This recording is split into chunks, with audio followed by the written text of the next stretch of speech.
আমি দৰ্শকক অনুৰোধ জনাইছোঁ আপোনালোকে নিজৰ নিজৰ আসন দখল কৰক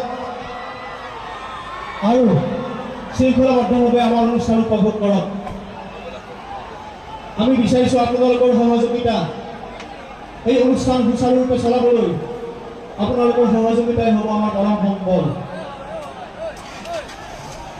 এই আমাৰ মাজত আহি উপস্থিত হৈছে আপোনালোকৰ মৰমৰ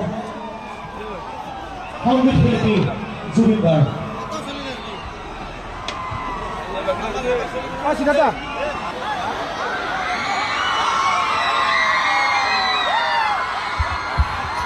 এয়া আপোনালোকৰ সন্মুখত আটাইৰে মৰমৰ জুবিন গাৰ্গ।